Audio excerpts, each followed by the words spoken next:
아무르 강변에 자리 잡은 하바롭스크 시는 러시아 연해주 북쪽의 중심 도시다.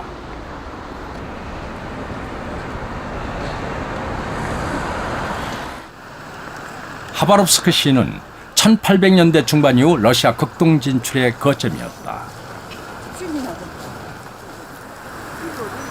한겨울에는 기온이 영하 40도를 오르내리는 얼음 도시가 된다.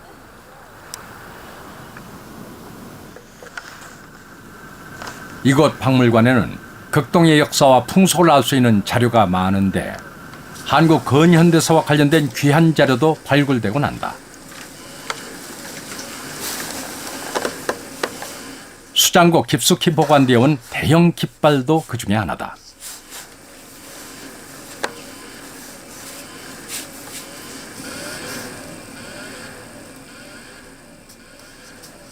러시아어가 쓰인 깃발을 뒤집자 뜻밖에도 한글이 선명하다.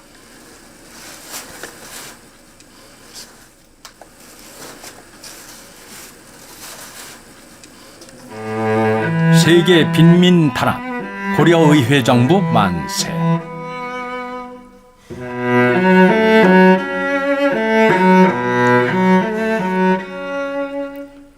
백여 년 전 연해주와 하바롭스크주 곳곳에 휘날렸던 고려인 독립군 부대의 깃발이다. Это, с одной стороны, и история отдельного небольшого батальона, а с другой стороны, и история всех борцов за независимость Кореи в начале 20 века.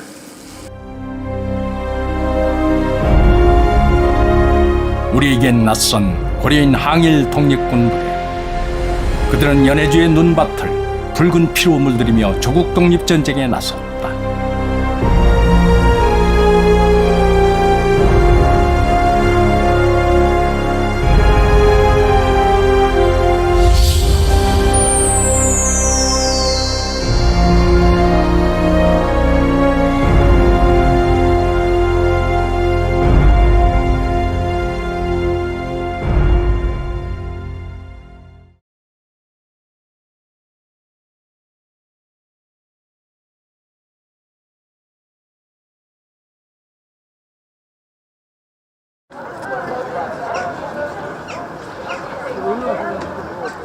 (20세기) 초 사회주의 혁명으로 제정 러시아가 망하고 최초의 사회주의 국가 소비에트 연방이 탄생했다.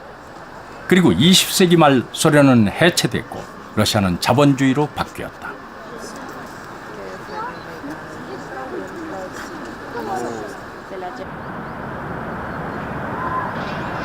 이곳에는 제정 러시아에서 소련 시절까지의 필름들이 보관되어 있다.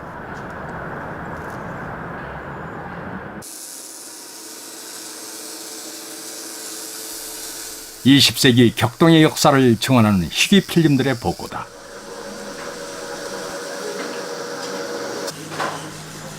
최 발렌틴은 20세기 초 연해주 고려인 사회의 지도자였던 최재형의 손자다. 그는 할아버지와 관련된 자료를 찾는 중이다.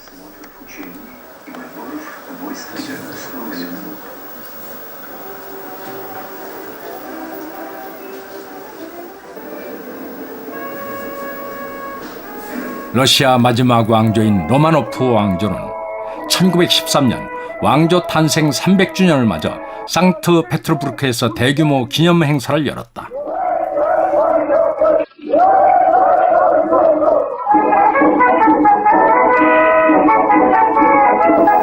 그런데 이 기념 행사 필름 중 희귀한 장면을 발굴했다. 매스게임을 하고 있는 한 무리의 청소년들.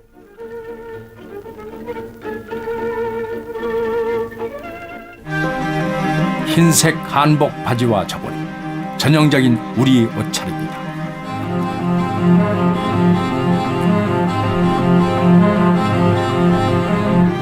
최재형 선생이 연해주에서 데려온 고려인 소년 공연단.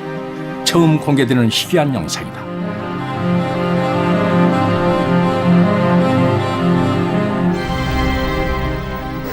А потом уже позднее большой делегацией Петр Семенович был во главе этой делегации в Чехии. Это было написано вот прямо официально, есть документы в Петербургской ведомости.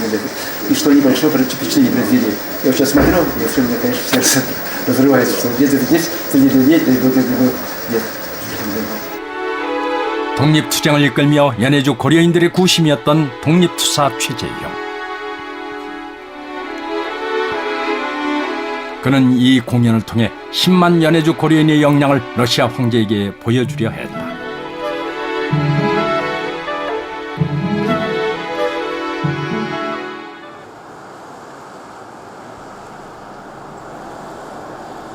러시아 극동의 항구 도시 블라디보스톡은 1910년대 이미 극동의 군사 상업의 중심지였다.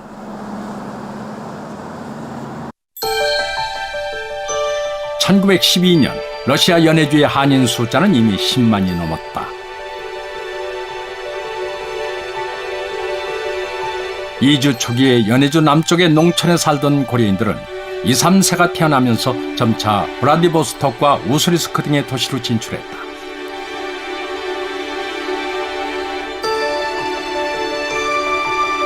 고려인들은 조선의 풍습을 유지하면서 급속히 팽창한다.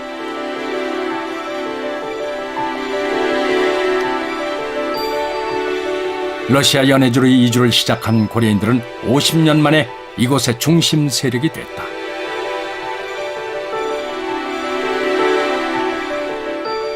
러시아 이주 50년이 되던 1914년, 고려인들은 50주년 기념 행사 준비로 들떠 있었다.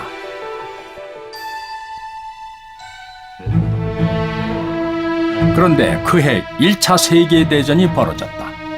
러시아는 영국, 프랑스와 함께 독일, 오스트리아와 맞섰지만 전쟁은 헤어날 수 없는 수렁이었다.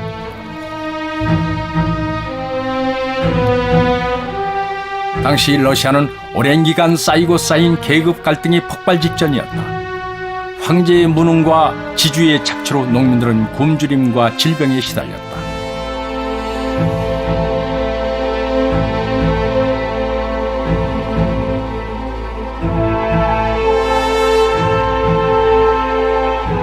(20세기) 초 혁명 직전 러시아의 모습이다. 빈민들이 구제소에 죽 한 그릇으로 연명을 할 때 귀족들은 극도의 사치와 향락에 빠져 있었다.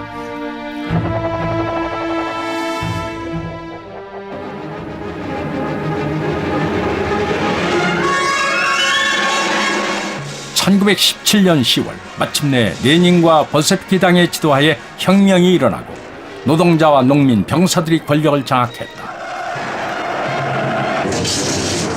최초의 사회주의 국가 러시아 소비에트 사회주의 연방공화국의 탄생이다.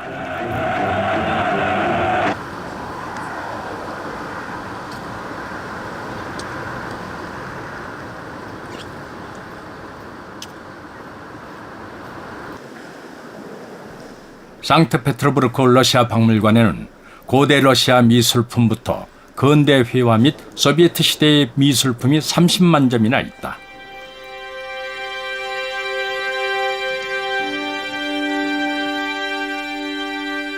그런데 이곳에는 러시아 사회주의 혁명과 고려인의 관계를 상징적으로 보여주는 특별한 그림을 확인할 수 있다. 러시아의 유명 화가 보리스 쿠스토디예프는 1920년 6월 상트페테르부르크에서 열린 제2차 코멘테른 대회 기념 축제를 화폭에 담았다. 혁명의 열기가 곳곳에 배어 있다.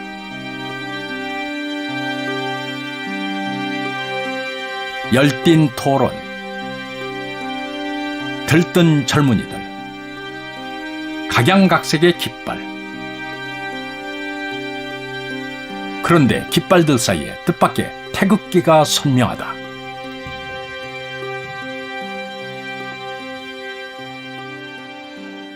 Государств, в том числе корейский флаг. И, безусловно, это потому, что сам второй конгресс Коминтерна собрал представителей самых разных государств. Там больше 60 различных партий участвовало в этом конгрессе. И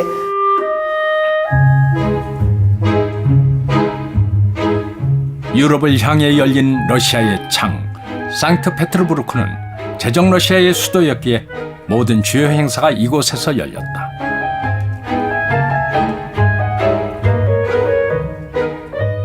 (1920년) 바로 이 자리에서 열렸던 제2차 코민테른 대회 폐막 집회의 동영상이다. 레닌이 연설을 하고 있다.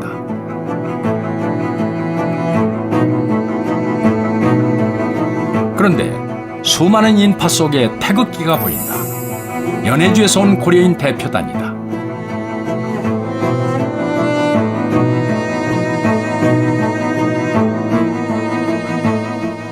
러시아 혁명은 러시아 내의 계급 혁명이었지만 고려인들도 혁명을 지지했다.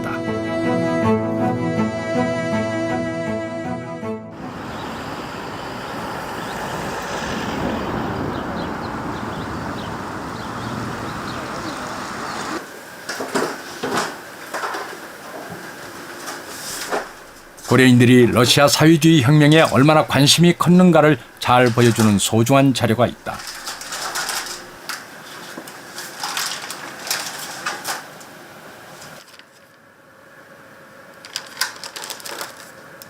신생 소비에트 연방의 최고 지도자 레닌의 일과표다.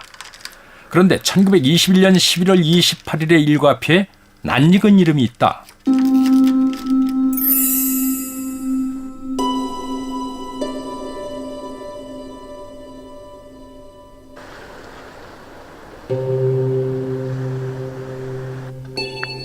이동휘 일행은 레닌의 집무실인 이곳에서 역사적인 회담을 했다. 상봉은 저녁 5시에 이뤄졌다. 우리가 넓은 대기실에 들어서자 서기가 나와 레닌의 집무실로 안내했다. 쉰을 넘은 이동희도 나 자신도 흥분됐다. 통역을 맡은 고려인 지도자 김 아파나 씨는 당시의 대화를 생생히 남겼다.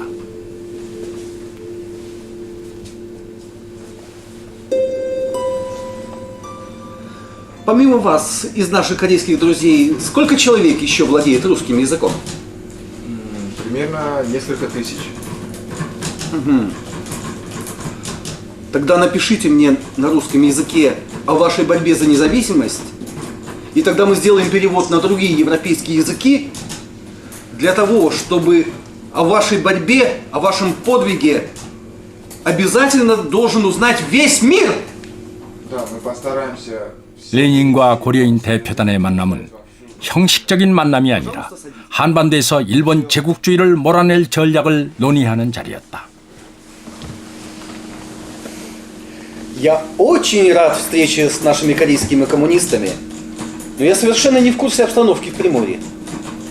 우리는 레닌 선생이 제자로 온 만큼 모든 문제를 솔직히 Мы, как ваши 역식했습니다. последователи, пришли откровенно с вами поговорить. Мы живем в центре культуры.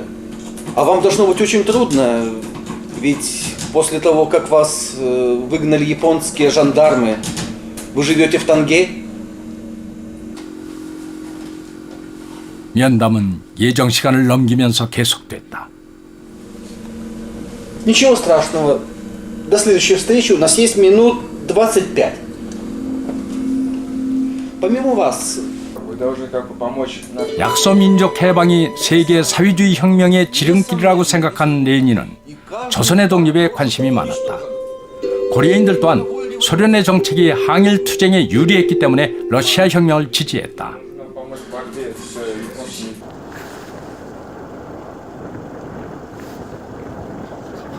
1910년 일본의 나라를 뺏긴 후 수많은 사람들이 한반도에서 연해주로 넘어갔다.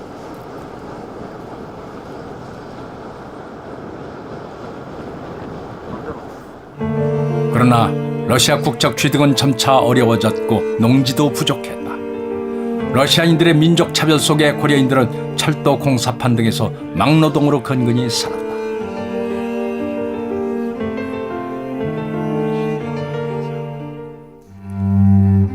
당시 고려인들의 처지를 잘 보여주는 사진이다.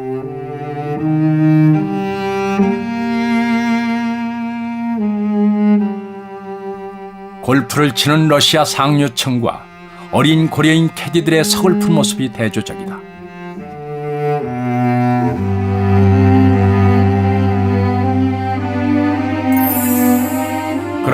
고려인들에게 평등한 사회를 주장하는 러시아 혁명은 매력적이었다.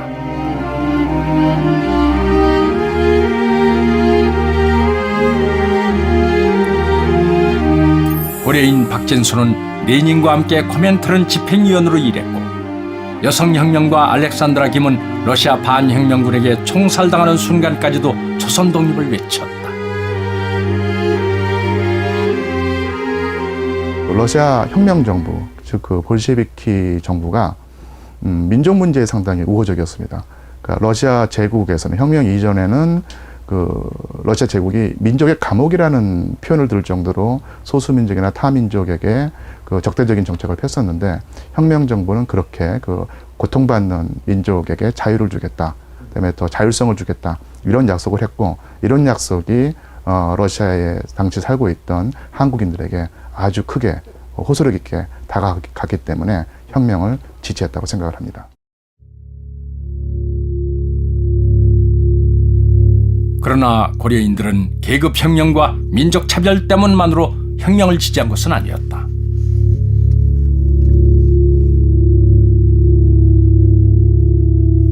(1917년) 사회주의 혁명이 성공했지만 러시아는 곧바로 내전이 시작됐다. 지주와 자본가가 중심이 된 반혁명군은 사회주의 혁명에 저항했고, 내전은 5년 동안이나 계속됐다. 격렬한 내전통에 사람들은 무수히 죽어나갔다. 미국, 영국, 프랑스 등 자본주의 국가들은 사회주의 혁명을 차단하기 위해 러시아 내전에 개입했다. 이른바 국제 간섭군 22,000명을 러시아에 파병하여 소비에트 혁명군과 싸운다. 연해주와 동시베리아에 눈독을 들이던 일본은 무려 7만 대군을 러시아에 출동시킨다.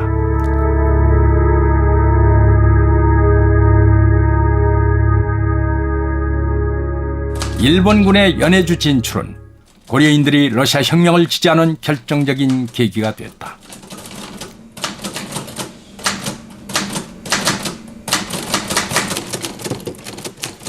우랄 전선에는 상당수의 조선인 노동자들이 있는데, 이들은 일본이 시베리아를 침공했다는 말을 듣자마자 수개 연대를 형성해서 붉은 군대에 가담했다.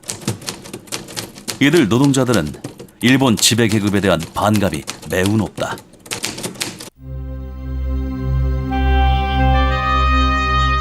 연해주 곳곳에서 수십 개의 독립군 부대가 조직되어 소비에트 혁명군과 연합했고, 러시아 반혁명군은 일본군 및 서구 열강의 간섭군과 연합했다.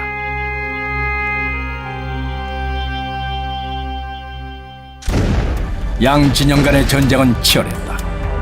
고려인들에게 러시아 내전은 생존권을 위한 혁명 전쟁인 동시에 조국 독립 전쟁이었다.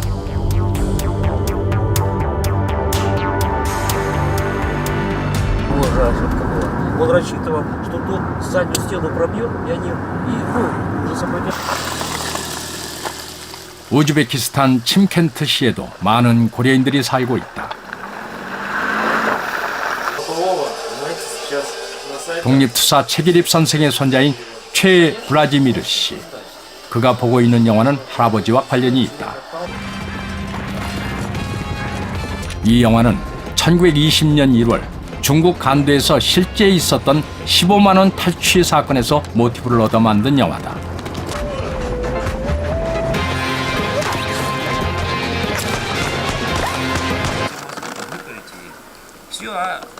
항일 투쟁 조직 철혈광복단원으로 활동하던 최기립 선생은 15만 원 탈취 사건의 주역 중 한 명이다.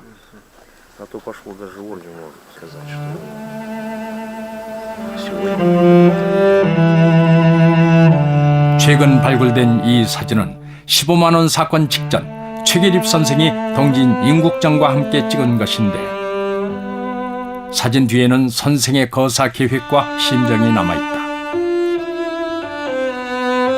폭탄과 권총을 준비해 간도 15만 원 사건을 하려고 밤에 플라디보스톡 바다에 가서 지도도 연습하고, 준비가 잘 되었으니 중국으로 갑세다 하고, 마지막으로 둘이 사진이나 찍자고 해서 찍은 사진입니다.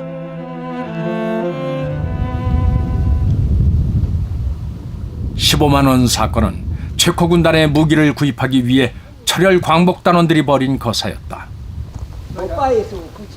1920년 1월 최계립, 임국정, 윤준희, 한상우, 김준, 방응세 등은 조선은행 회령지점에 근무 중이던 조직원 전홍섭을 통해 현금 수송 일자와 노선을 파악한다. 대원들은 2계조로 나뉘어 현금 마차가 지나가는 함경도 회령과 중국 용정의 길목에 매복했다.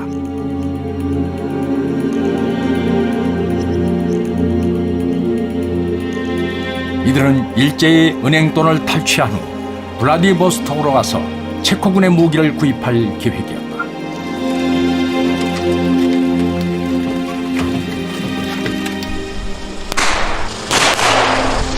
대원들은 일본 경찰을 제압하고 15만 원을 확보했다. 15만 원은 현재 가치로 75억 원. 당시 체코 군단 소총 한 자루에 30원. 독립군 5천 명을 무장시킬 수 있는 엄청난 돈이었다. 돈을 줄 적에는 상호와 봉설이 같이 갈 터이니 근심 말고 체코군 총을 계약만 하고 오시오. 임국정이 떠나면서 그래 누구랑 같이 가오 하고 물어서 어민석과 같이 무기 창고에 가기로 하였소 하였다. 그러나 중계를 맡은 어민섭은 일본 앞잡이였다. 밀정 어민섭의 제보로 일본군은 최계립 일행을 급습했다. 나는 바다 건너로 뛰기로 했다. 총에 맞은 오른쪽 어깨는 축 늘어지고 왼쪽 어깨에서는 피가 조금씩 흘렀다. 신안촌에서 바다 건너 마이사는 40리인데 화살같이 달아났다. 간신히 최계립만 탈출했고 윤중이, 임국정, 한상우는 체포되어 서울로 이송됐다.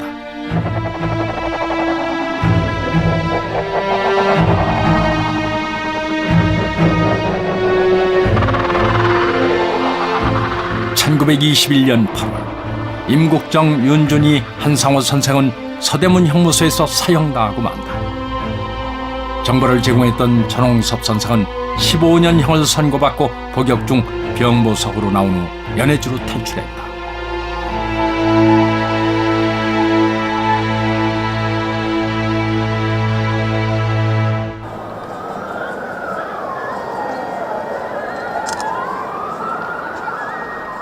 독립군들이 목숨을 걸고 구하려 했던 체코 군단의 무기는 무엇이었을까?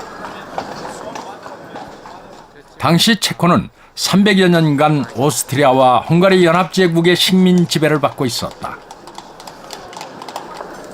1914년 발생한 1차 세계대전은 체코가 독립할 수 있는 절호의 기회였다.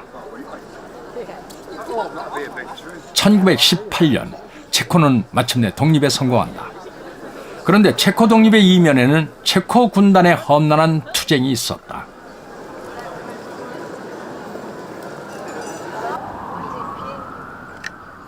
(1차 세계대전) 당시 오스트리아는 식민지 체코인을 징집해 전선에 투입했다. 그러나 이들은 곧바로 연합군에 투항해버린다. 이들을 조직한 것이 체코 군단인데 무려 7만 명이었다.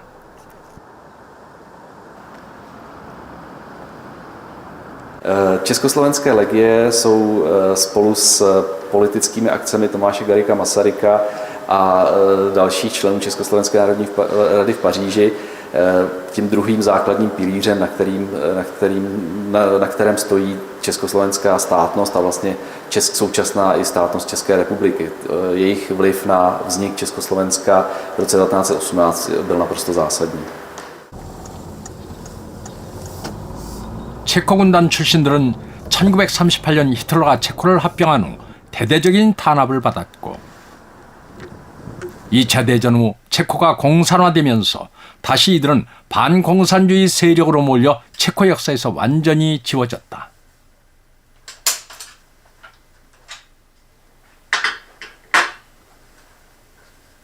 하르흐 베이탁 씨는 체코 군단 유물 수집가다. 1990년대 체코의 공산주의 정권이 무너지고 체코 군단의 역사가 복원되자 그는 누구보다 열심히 체코 군단의 역사를 알리고 있다.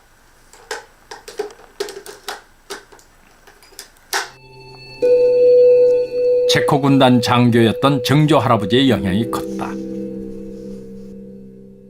Tady se nacházejí další zbraně. Jedná se o šavle, které byly používané československými legiemi v Rusku.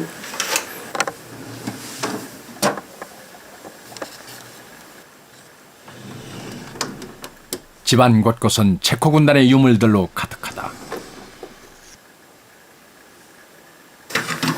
Takže tohle je přilba carského Ruska, kterou asi naši legionáři od roku 1916 až vlastně do svého návratu, teda bez tohohle znaku, takže takhle pak ji nosili, chránila hlavu v té vrchní části, ale jako nebylo to úplně ono, nechránilo to uši a ta tloušťka byla poměrně jakoby slabá, takže ta ochrana byla spíš.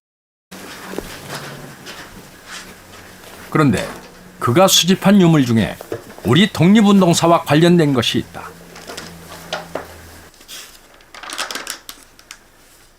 덴니크는 체코 군단이 발행한 병영 신문으로 1차 세계대전 중이던 1917년 창간한 일간지였다. 1919년 3월 18일자에는 우리나라 3.1운동에 관한 기사도 실려 있었다.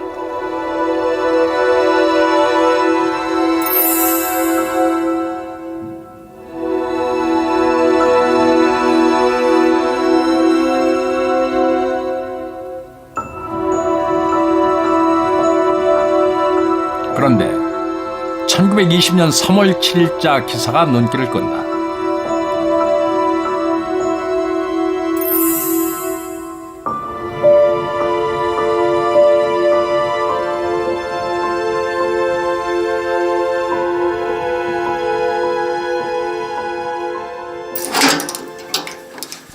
일본이 항의한 한국인의 무기 구입 가능성은 무슨 의미였을까? Tady se nachází zbraně první světové války.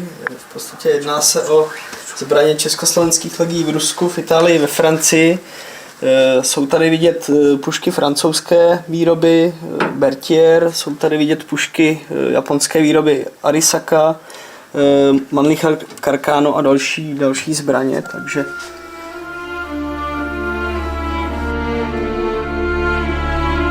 체코 군단과 독립군은 어떤 관계일까? 연합군은 러시아에 있던 체코 군단을 서부 전선인 프랑스로 보내기로 결정했다. 그러나 러시아 혁명으로 인한 혼란과 프랑스로 가는 길을 막은 독일군 때문에 우회로를 택할 수밖에 없었다.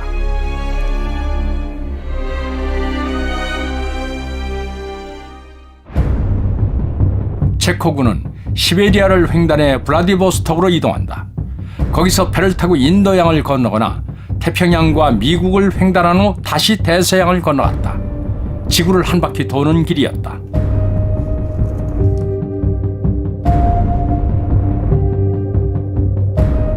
체코군단 7만 명이 4년에 걸쳐 순차적으로 이동하자 시베리아 횡단 철도는 체코군단에 완전 장악됐다.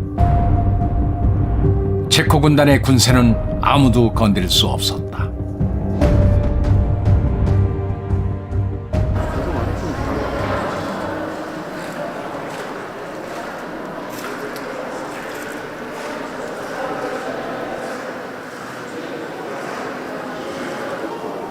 블라디보스톡에 도착한 체코 군단은 짐을 줄이고 경비를 마련해야 했다. 무기 부족에 시달리던 연해주 독립군들은 최신 무기를 구입할 수 있는 절호의 기회였다.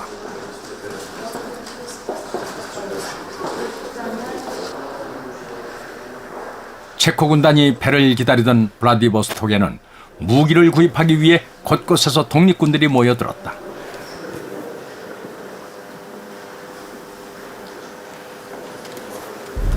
체코 군단과 독립군의 무기 거래는 일본 정보기관도 감시하고 있었다. 불온조선인 신씨가 블라디보스톡에 출몰해 주로 강가 얼음 창고에 은닉 중인 체코군 총기 5만 정, 기관총 수리탄 5천 개를 소량씩 매입해 아무르만을 통해 몰래 배로 옮긴 다음 중국 마차로 운반했다.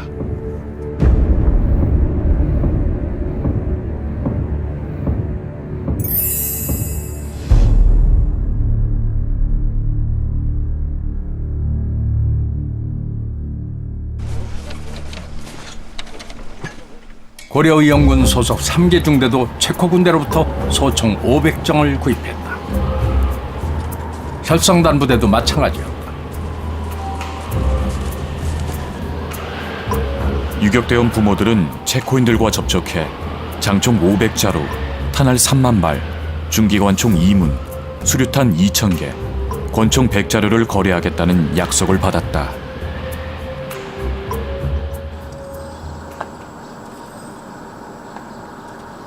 하바롭스크는 우스리스크, 브라디보스톡과 함께 극동에서 고려인들이 많이 거주하는 곳이다. 고려인들은 1870년대부터 하바롭스크에 뿌리를 내렸고 이곳에 살고 있는 고려인들은 현재 4천여 명이다.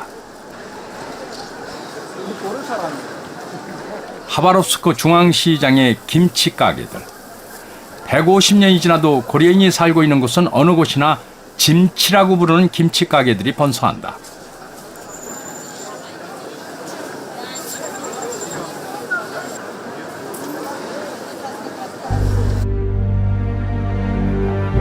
이주 초기 농사를 짓던 고려인들은 세대가 바뀌면서 도시 지역으로 진출한다. 블라디보스톡 어시장을 중심으로 활발한 상업 활동을 하며 고려인들은 기반을 넓혀갔다. 이들이 바로 고려인 독립군들의 최대 후원자들이었다. 한 푼 두 푼 모은 동포들의 성금은 독립군들에게 전달됐고 이 돈으로 독립군들은 체코 군단 무기를 구입했다.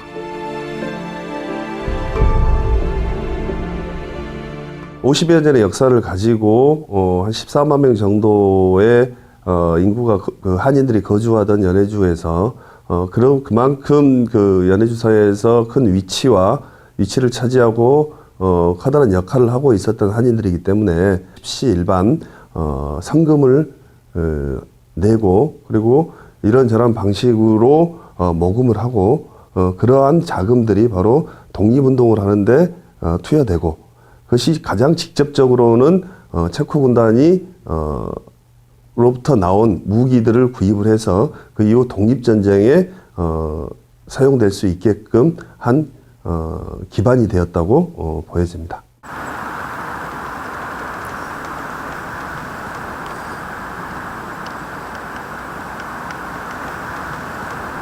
라돌라 가이다 장군은 체코 군단의 주요 지휘관이었다.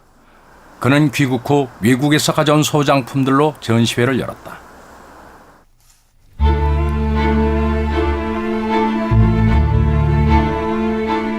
그런데 전시 품목 중에 눈길을 끄는 것이 있다.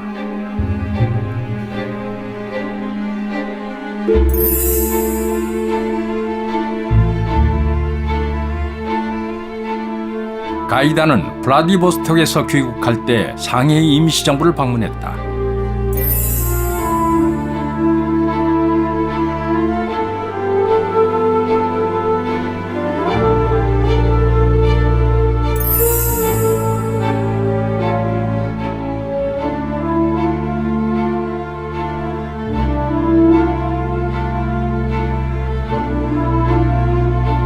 상해의 임시정부가 체코 장군 가이다에게 준 선물은 독립군에게 우호적이었던 장군에 대한 고마움의 표시였다. 항일 무장투쟁 사회에 빛나는 청살기 대첩도 체코 군단 무기와 깊은 관련이 있다.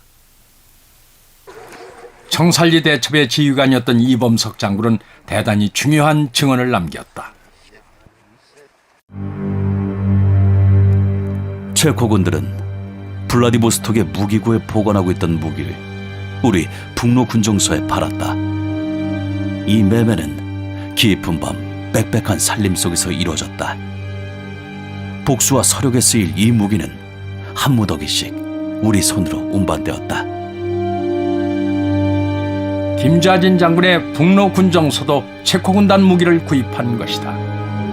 블라디보스톡의 체코 군단 무기는 북로 군정소뿐 아니라 연해주와 만주의 독립군들에게 판매됐다.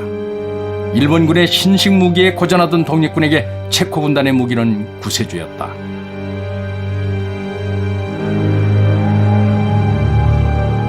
일본 보고서는 구입한 무기의 이동 상황도 감시하고 있다.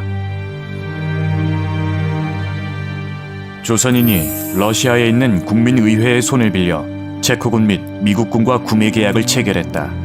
총의 수량은 2만 3천 정이고 그중 7천 장은 블라디보스톡에서 포세이토에 도착했다. 구입한 무기는 동포들로 구성된 운반대가 한밤중에 신속하게 운반했다. 1인당 4정의 소총을 들고 이어받기로 전달했고 다급할 때는 1인 2정씩 메고 달렸다.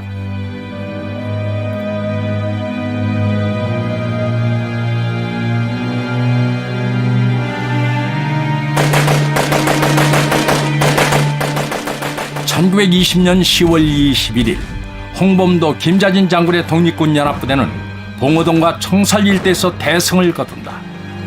독립전쟁사의 길이 빛날 청살리 대첩의 이면에는 체코 군단의 무기가 있었다.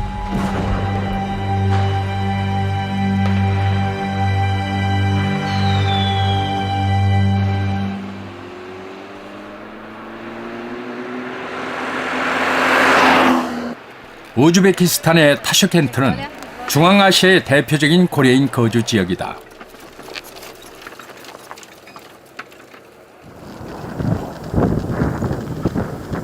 시온고 마을은 연해주 신영동에 살던 고려인들이 1937년 강제 이주 후 정착하여 만든 마을이다.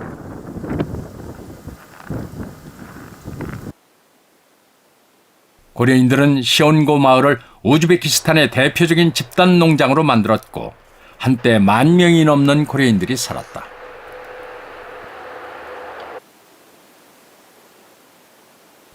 고려인 3세 한 블라디슬라프. 사람들은 그를 독립군 대장의 손자라고 부른다. 그의 할아버지 한창걸은 1910년대 후반부터 연해주 고려인 사회의 주요한 지도자였다.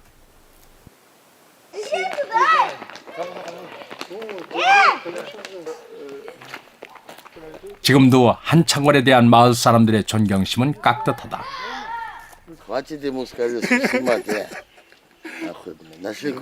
한창걸 동생 손자란 말이에요. как внук, как будет по-ихнему внук? 손자. 나도 한창걸 손자란 말. 우리 유치고란 말. мы троюродные братья с ним. 1892년 연해주에서 태어난 한창걸은 연해주 독립투쟁사에서 빼놓을 수 없는 핵심 인물이다. 그의 형제인 한성걸, 한 알렉산더 삼형제 모두 독립투사였다. 그러나 정작 손자들은 할아버지들의 투쟁의 역사도 의미도 모르고 살았다. Я воспринимал это как сказку, потому что это реально невозможно было воспроизвести, потому что это было очень далеко. Мне казалось, что это было очень давно. И дедушка. Я помню, что у многих были дедушки, а у меня не было дедушки. И я его всегда представлял как такого мифического командира, нереального человека.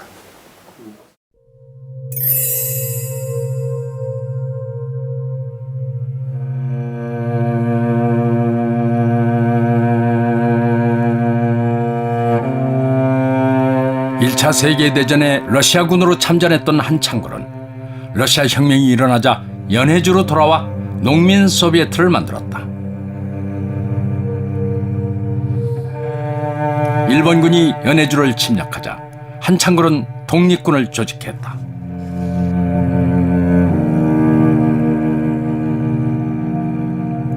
기마부대를 포함한 한창걸 부대의 모습이다. 관리들의 수탈을 견디지 못하고 떠났던 조상들의 땅 한반도. 그러나 한창걸과 고려인 청년들은 그 땅의 독립을 위해 싸웠다.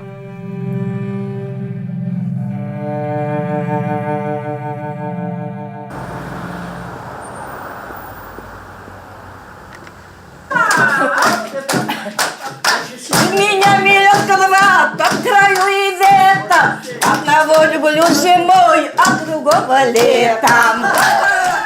우스리스크 고려인 노인단원들. 이들은 1937년에 중앙아시아로 강제 이주당했다가 1990년대 연해주로 되돌아왔다. 이들이 가장 즐겨 부른 노래는 연해주 파르티잔가다.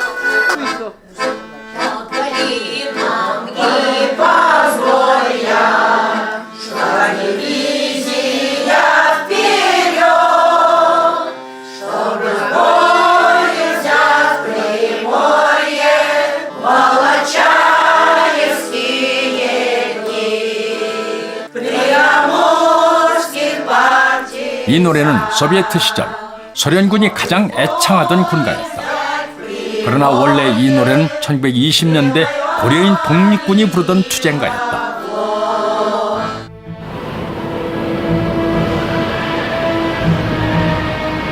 연해주 파르티잔가를 부르며 고려인 독립군들은 연해주의 눈밭에 조국 독립의 붉은 피를 뿌렸다.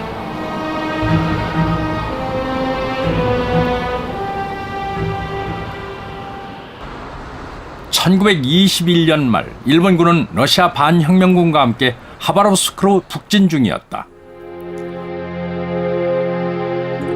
탈레네첸스크역 근처에는 고려인 45명과 러시아인 20명의 추모비가 있다.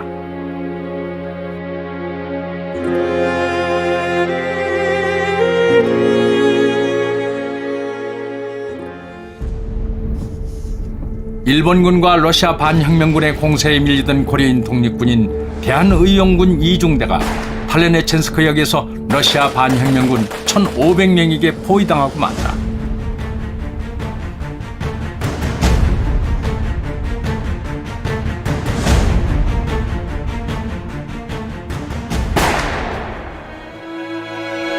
백병전 끝에 대한의용군은 중대장 한운영을 포함하여 대부분 전사했다.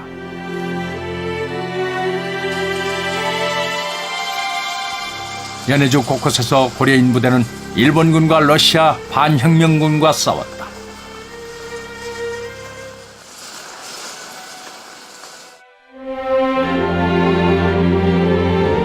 (1922년 2월의) 볼로차의 북하 전투는 일본군과 러시아 반혁명군을 몰아내는 전환점이었다. 바로 이 전투에서 대한의용군은 큰 공을 세웠다. 철조망과 기관총의 진격이 막히자 절단기가 없던 고려인 전사들은 몸을 던져 철조망을 끊고 온몸으로 기관총알을 받아냈다. 최계립, 임표, 니콜라이 김 등의 헌신적인 투쟁으로 전투는 승리하였고 고려인 부대의 명성을 드높였다.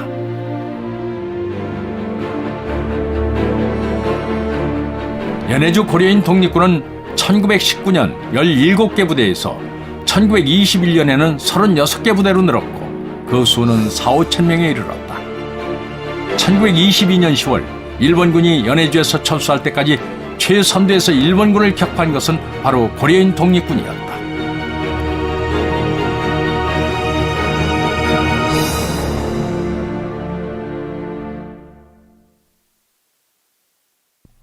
카자흐스탄의 홍범도 장군 묘. 매년 장군의 길이면 국내외에 뜻 있는 사람들의 추모가 끊이질 않는다. 홍범도 장군은 구한말에 의병을 일으킨 후 봉오동과 청살리 전투를 승리로 이끌었다. 장군은 쉼없는 항일 투쟁과 소탈한 삶으로 50만 고려인들이 지금도 가장 존경하는 인물이다.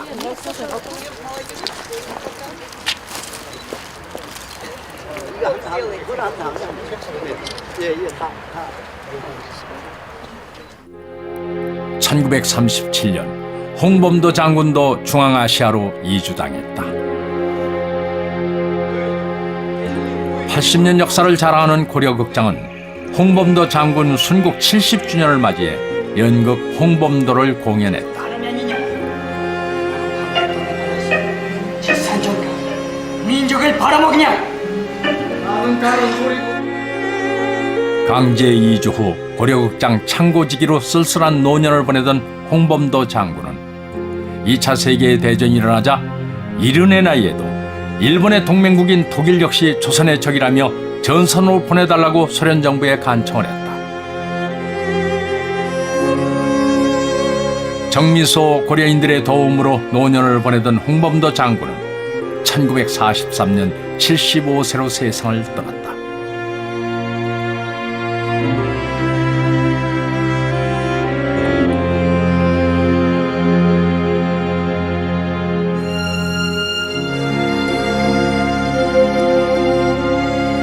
잊혀진 독립군은 홍범도 장군뿐만이 아니다.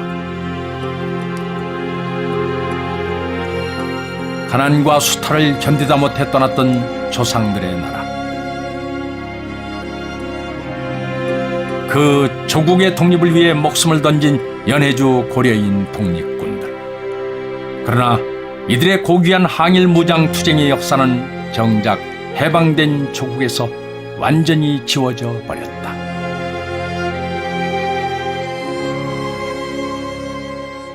또 연해주에 살던 한인들이 중앙아시아로 강제 이주 당하고, 그리고 냉전이 펼쳐지면서 냉전의 기간을 거치면서 연해주에서 벌어졌던 무장 독립투쟁은 우리의 기억 속에서, 우리의 역사 속에서 잊혀져 버렸습니다. 그래서 연해주에서 살던 한인들이 고국의 독립을 위해서 그토록 열심히 투쟁을 하고 많은 희생을 당했던 부분들을 다시 한번 복원하고 제대로 평가를 해냄으로 인해서 한국 독립운동의 역사뿐 아니고 한국 역사 전체를 올바르게 세우는데 중요한 계기가 될 것이라고 생각을 합니다.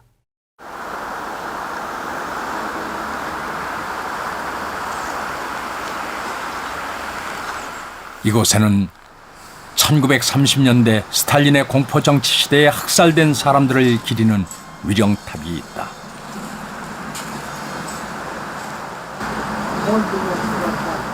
그 중에 보이는 수많은 김씨, 최씨, 박씨들. 스탈린에 의해 학살당한 고려인들이다. 고려인 독립군을 지휘하던 한창걸과 그의 형제 한성걸, 한알렉산더 삼형제는 1937년 소련 경찰에 체포되어 모두 처형당하고 만다.